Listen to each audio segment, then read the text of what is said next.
ይህ አንድ ቶማስ አለን የተባለ ታጣቂ እያተረማመሰው መድረክ ነው። እሱ የሳባት አንዲት ምላጭ በልዕለ ኃያል ሀገር ፕሬዝዳንት ፊት ጥይት ስትተኮስ መሬት ተከፍታ ትውጣቸው ዘንድ የተመኙ ሰዎች በራሳቸው ጠረጴዛቸው ስር ወደቁ።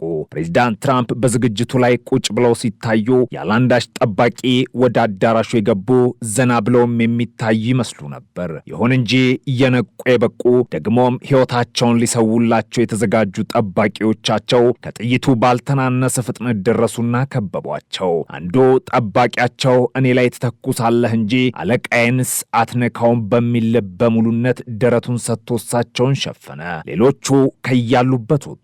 ፕሬዝዳንት ትራምፕም ይዘው ሹልክ አሉ። የራት ስነ ስርዓቱም ተበተነ። ያ በሳቅና በስላቅ የሚታወቀው የዋይት ሃውስ ዘጋቢዎች የራት ዝግጅት በእንባ በሚራጩ ሰዎች ተተካ። በደነገጡ ሰዎች ተሞላ። ስነ ስርዓቱም ወትሮም ቢሆን ዶናልድ ትራምፕ አይወዱትም። ከዋይት ሃውስ ውስጥ ሆነው ለተለያዩ መገናኛ ብዙሃን የሚዘግቡ ጋዜጠኞች በዓመት አንድ ጊዜ በፕሬዝዳንቱ ጋባዥነት የሚሰናዳላቸው የራት ግብዣ ኮሜዲያን የሚገኙበት፣ ቀልድ አዋቂዎች የሚታደሙበት፣ ፕሬዝዳንቱ በራሱና በሌሎች ላይ ሲቀልድ የሚታይበት፣ ዋና ዓላማውም መንግስትንና ሚዲያን ቀለል አድርጎ እንዲቀራረቡ ማድረግ የሆነ ለጋዜጠኞች ስኮላርሺፖችን የሚያመቻች ሰዎች ፖለቲካንና ጋዜጠኝነትን እንዲወዱት የሚጋብዝ ላለፉት 100 ዓመታት ሲካሄድ የቆየ ድግስ ነበር። ፕሬዝዳንት ትራምፕ ግን አቋርጠውት ከረሙ። በተለይ በመጀመሪያው ዙር የፕሬዝዳንትነት ዘመናቸው ይህንን የጋዜጠኞች የራት ግብዣ አይካሄድም ብለው አስቆሙት። ምክንያቱ ምንድነው ተብሎ ሲጠየቁም ይህንን የሐሰተኛ ዜና ዘጋቢዎች ማህበር ራት አላበላም አሉ። ይህንን ምርጥ የአሜሪካ ተሞክሮ መተውት ልክ አይደለም እያሉ የሚወተውቷቸው ሰዎች ሲበረክቱ ዘንድሮ ለመጀመሪያ ጊዜ እንዲሰናዳ አደረጉ። በዋሽንግተን ሂልተን ሆቴል ውስጥም ራሱ ለቅዳሜ ምሽት ተደገሰ። ሆኖም ግን ፕሮግራሙ ሳይጀመር አንድ ቶማስ አለን የተባለ ታጣቂ በአዳራሽ ውስጥ ገብቶ ጥይት ተኩሶ በጠበጠው። አንድም ሰው አልገደለም። አንድ የጸጥታ ባልደረባ ቆስሎ ወዲያው ታክሞ ከሆስፒታልም ወጥቷል ተብሏል። ተኳሹ በቁጥጥር ስር ስለመዋሉም ተዘግቧል። የአሜሪካ ፍትህ ዲፓርትመንት ጥቃት አድራሹ ከካሊፎርኒያ ድረስ ተጉዞ የመጣ ጠመንጃ፣ ስለትና ሌሎችንም ቁሶች በዚያው በሆቴል ውስጥ ሲያስቀምጥ የከረመ ድግሱን ጠብቆም ጥቃቱን ለማድረስ ወደ አዳራሹ የገባ ነው ብሏል። እስካሁን ባደረግነው ምርመራም ባለስልጣናትን የመግደል እቅድ ይዞ እንደመጣ ደርሰንበታል ነው ያሉት። ከነዚህ ባለስልጣናት መካከል ፕሬዝዳንቱ እንደሚገኙበትም የፍትህ ዲፓርትመንቱ ገልጿል። በተኩሱ ምክንያት የራት ስነ ስርዓቱ ለሌላ ጊዜ ተዛውሮና ተሰርዞ ሰው ሁሉ በተደናገጠበት ሁኔታ ወደ ሚዲያ የቀረበው ማብራሪያ ለመስጠት ለተገኙት ፕሬዝዳንት ትራምፕ እንዲህ ያለ ነገር የተደጋገመበት ምክንያት ምን ይመስሎታል ተብሎ ተጠየቁ።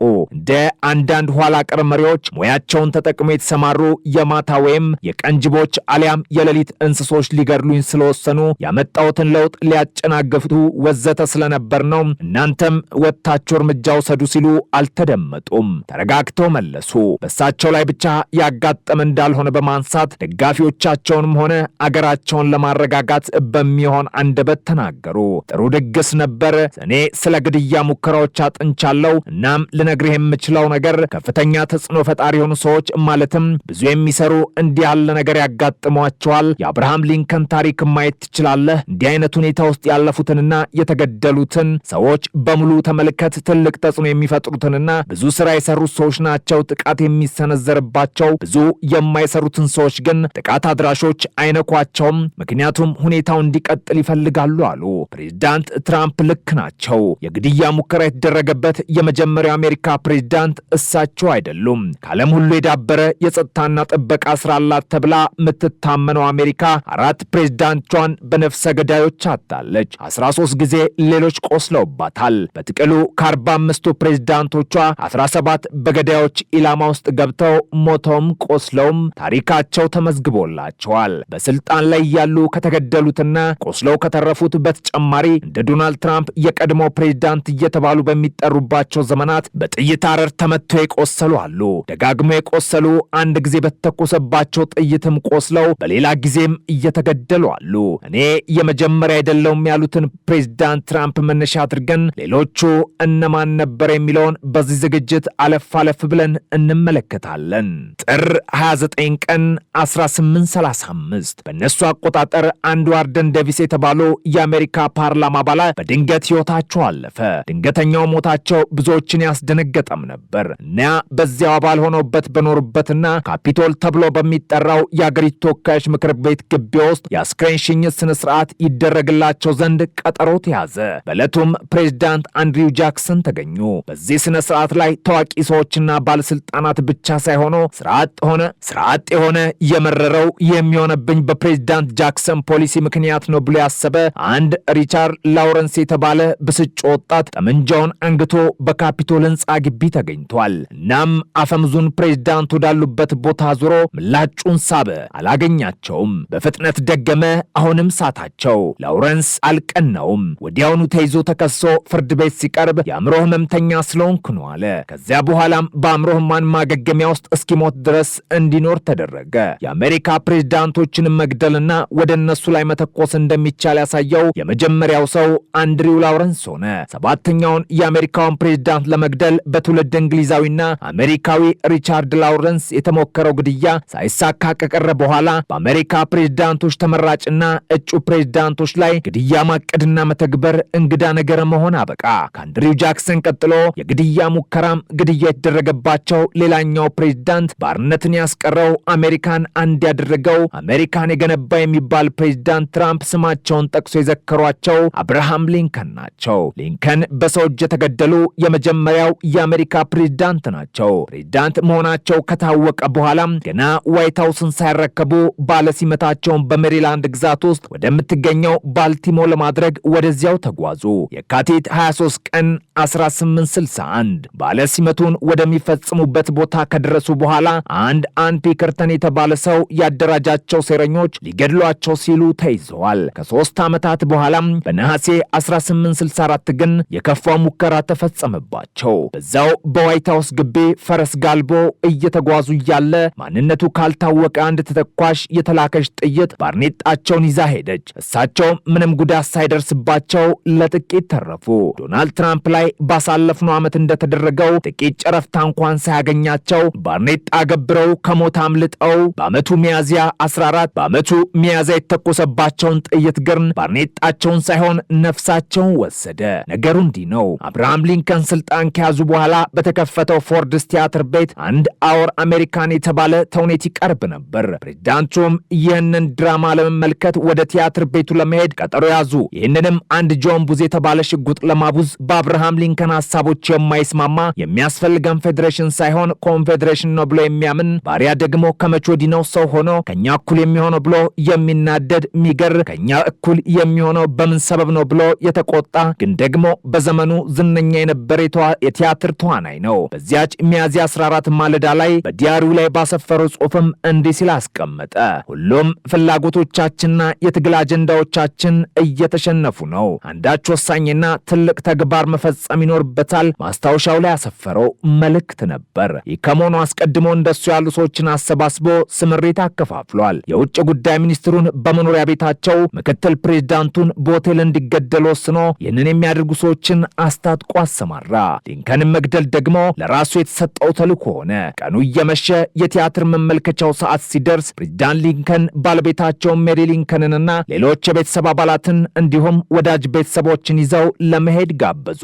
ሜሪ ራሴን አሞኛል አልሄድም፣ አንተም ባትሄድ ደስ ይለኛል አሉ። ፕሬዝዳንቱ መሄድ ይገባኛል ብለው ሞገቱ። ቀዳማዊት እመቤትም ካልቀረህማ ብለው አብረው ለመሄድ ተነሱ።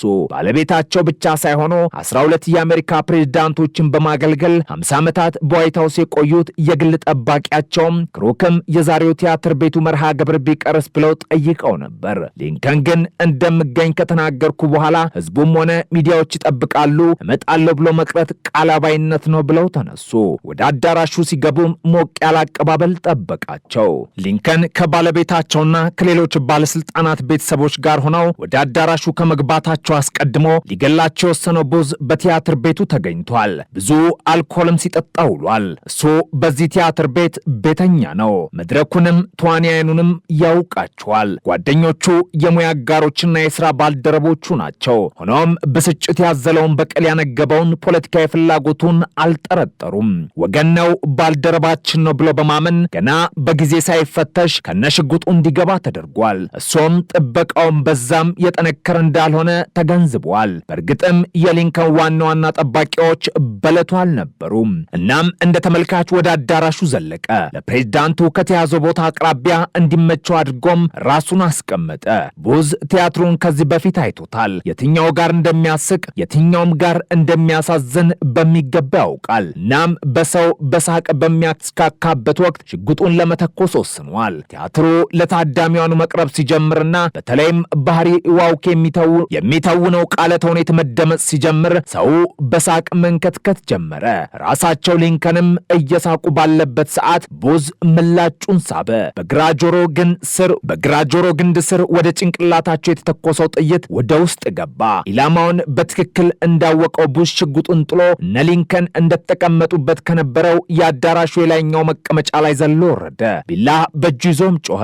አድርጌዋለሁ፣ ፈጽሜዋለሁ ብሎ ሲናገር በእጁ ያዘውን ቢላ ያውለበልብ ነበር። ይህ የቡዝ ማሳሳቻም ነበር። መፈክሩን ካሰማ በኋላ መድረኩን አቁሞ አቋርጦ መሮጡን ቀጠለ። ታዳሚያኑ ይህ የቡዝ ድርጊት የቲያትሩ አንድ አካል መስሏቸው የሚሆነውን እየተጠባበቁ ነበር። እሱም በወቅቱ ታዋቂ አክተር ስለነበር ወደ መድረኩ ዘሎ ሲወርድና መድረኩንም አቋርጦ ሲሮጥ ፕሬዝዳንት ገድሎ እየሸሸ ነው ብሎ የጠረጠረው አልነበረም። ቲያትሩ ላይ እየተሳተፈ የመሰላቸው ታዳሚያን ጸጥ ባሉበት ሁኔታ ሜሪ ሊንከን ግን ይጮሁ ነበር። ወደ መድረኩ የሚሮጠውን ሰው እያዙት እያሉ መጮህ ቀጠሉ። ሊንከንን ገድሎታል፣ እያዙት አሉ።